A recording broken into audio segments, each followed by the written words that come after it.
பனை மரத்திற்கென்று ஒரு பெரிய வரலாறும் வாழ்வியலும் உண்டு. அந்த பனையின் குரலாக ஓங்கி ஒலித்த பனை கனவு திருவிழா பற்றிய ஒரு செய்தி தொகுப்பை தற்போது பார்க்கலாம்.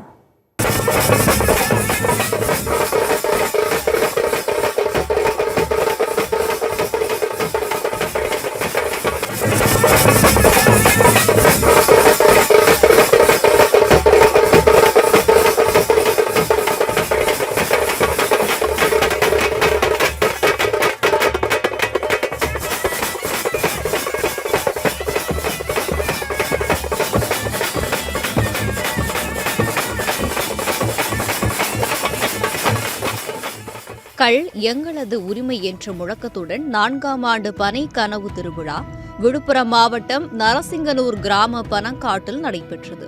பனையேரிகள் பாதுகாப்பு இயக்கம் முன்னெடுத்த இந்த திருவிழாவில் மக்கள் கூட்டம் அலைமோதியது.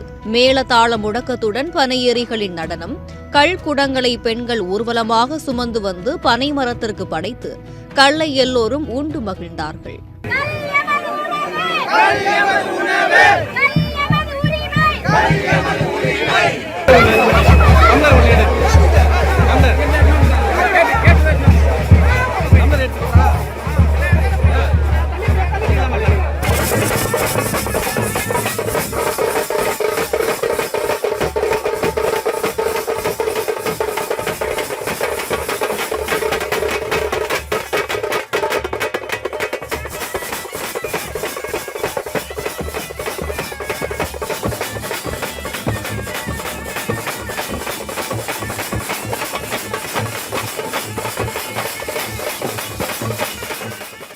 தமிழ்நாட்டின் மாநில மரம் என்றழைக்கப்படும் பனையின் புகழை ஓங்கி ஒலிக்க செய்த இந்த பனை கனவு திருவிழா பனைக்கும் பனை ஏரிகளுக்கும் தமிழக அரசு இழைத்து வரும் அநீதியை வெளிச்சம் போட்டு காட்டியது.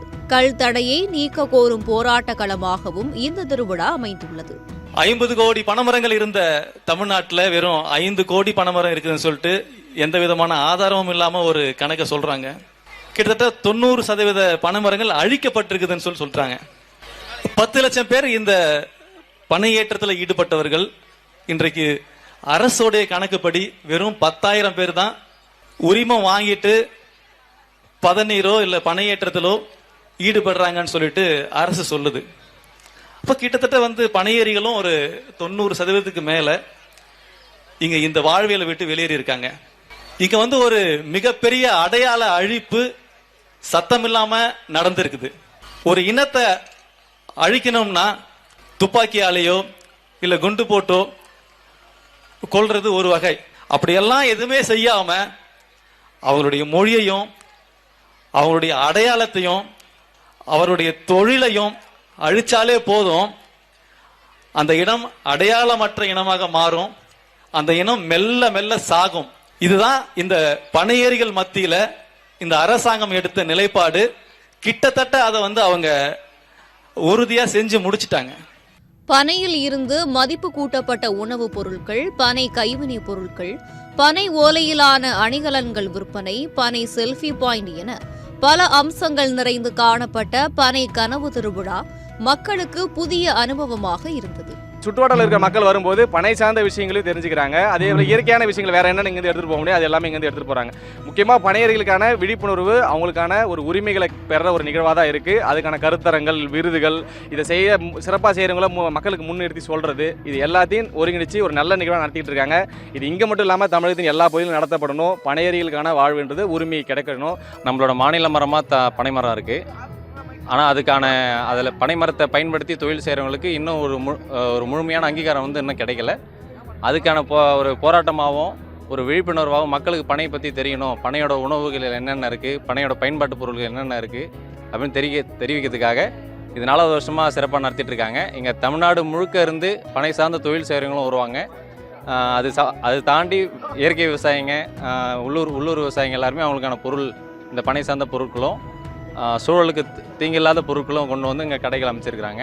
பனையில் செய்யப்பட்ட அணிகலன்கள் எல்லாமே நம்ம பண்ணிட்டு இருக்கோம். இப்போ பார்த்தீங்கன்னா பனை ஓலை நகை பார்த்தீங்கன்னா முதல் முறையாக நாம் தான் அறிமுகப்படுத்தியிருக்கோம். மாநில விருது பெற்றிருக்கோம். நம்ம முதல்வர் கையில் மாநில விருது பெற்றிருக்கோம். மக்கள் மத்தியில் பார்த்தீங்கன்னா நல்ல வரவேற்பு இருக்குது. நம்ம பனை பொருளுக்கு வரவேற்பு இருக்குது. சங்க கால இலக்கியத்தில் கற்பக மரம்னு ஒரு பேர் உண்டு. அதுலேருந்து எடுக்கிற சாறு தான் கற்பக கட்டி சொல்லி சொல்லி கருப்பட்டின்னு தேஞ்சிடுது. திருக்குறள் இடம்பெற்ற 2 மரத்தில் பனைமரம் ஒன்று, மூங்கில் ஒன்று. தமிழர்களுடைய வாழ்வாதாரம் ஆரம்ப காலத்தில் இதை சார்ந்து தான் இருந்தது. ஒரு பனை மரம் எடுத்துன்னு வச்சுக்கோங்க, வீடை கட்டிடலாம். பனை மரத்தில் இல்லாதது செம்மண் மட்டும்தான் நம்ம செவுறு வைக்கணும், ஆனால் ஒரு வீடை கட்டிடலாம். இப்போ இந்த காலகட்டத்தில் அப்படியே மக்கள் வாழ்க்கை மாறி போகிறதால அது விட்டுட்டாங்க. ஆனால் இது பாதுகாத்தா தான் தமிழர்களுடைய பெருமையில் இது ஒன்று நிலைக்கும். அப்போது அரசாங்கம் இது பாதுகாக்கிறதுக்கு ஏதாவது பண்ணி ஆகணும். பனை ஆர்வலர்கள் மற்றும் பனையில் இருந்து மதிப்பு கூட்டல் செய்வோருக்கு பனையில் இருந்து செய்யப்பட்ட விருதை வழங்கி நாம் தமிழர் கட்சி ஒருங்கிணைப்பாளர் சீமான் பாராட்டினார். கல்லு நல்லசாமிங்கிற பெருந்தகையுடையதோ பாண்டியுடையதோ இல்ல, இந்த மண்ணில் பிறந்த ஒவ்வொரு மகளினுடைய பிறவி கடமை பொறுப்பு என்பதை உணர்ந்து நிற்கணும். இது பனையேறிகளுக்கான பிரச்சனை இல்ல, நம் பரம்பரைக்கான பிரச்சனை. இது கொள்கை முடிவு என்று உச்சநீதிமன்றம் சொல்லி இருக்கின்றது. கொள்கை முடிவுக்கு விளக்கம் கேட்கின்றோம். We want interpretation for policy matter. கொள்கை முடிவுன்னு என்ன?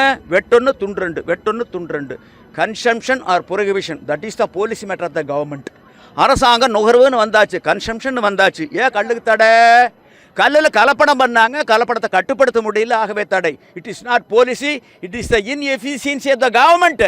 ஒரு அரசனுடைய கையிலாகத்தானே எப்படி கொள்கை முடிவாகும்? இதை நீதிமன்றத்தை பார்த்து கேட்குறோம். பதில் சொல்லட்டும் நீதி அரசர்கள். இது ஜனநாயக நாடு, உங்களுடைய வேட்டைக்காடு அல்ல. ஒவ்வொரு குடிமகனும் இந்த நாட்டினுடைய எஜமானர்கள், இதை புரிந்து கொள்ள வேண்டும். பனை கனவு திருவிழாவின் ஒரு பகுதியாக கைத்தட்டல், விசில் சத்தத்துடன் பனைமரம் ஏறும் போட்டி அனல் பறந்தது.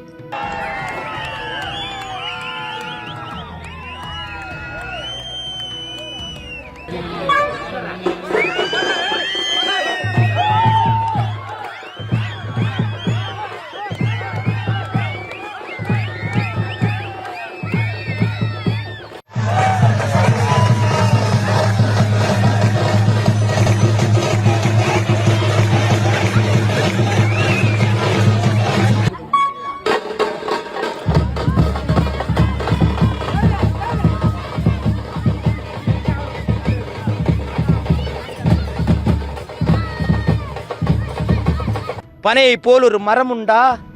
அதன் பயனை போல வேறுண்டா? பனம் பூவை போல மலருண்டா? இதன் கல்லை உண்ணா வண்டுண்டா? பனம் பாலை போல மருந்துண்டா? இதை உண்டவன் நோயிட்டு மறித்ததுண்டா? பனம் கொட்டை போல விதையுண்டா? பனம் கருப்பட்டி போல விலையுண்டா? பத நீரை போல சுவையுண்டா? பன நாரை போல பலமுண்டா? பனம் கிழங்கை போல உணவுண்டா? பனம் பழத்தை போல சாருண்டா? பனம் கற்கண்டு போல அமிர்தமுண்டா?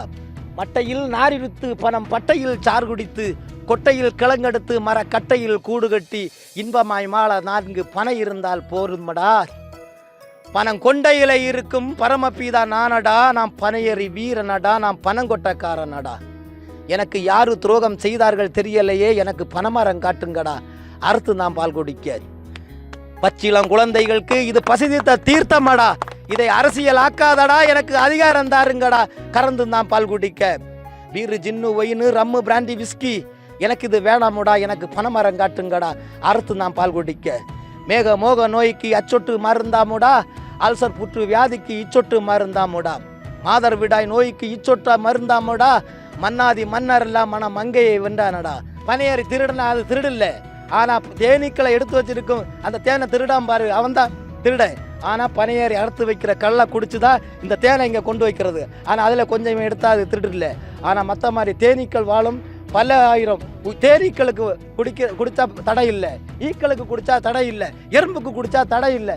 ஏண்டா எங்களுக்கு குடித்தா உங்களுக்கு தடை? இதையெல்லாம் இந்த உடை நீங்கள் தான் தம்பி, நீங்கள் எல்லாம் சேர்ந்து என் பனைமரத்தை வாழ வைங்கடா, உங்களுக்கு கோடி புண்ணியம் கிடைக்கும். திருவிழாவின் இறுதியாக பனங்காட்டில் சுமார் 1000 பேர் இணைந்து மாவொலி சுற்றி தீப்பொறி பறக்க செய்தனர்.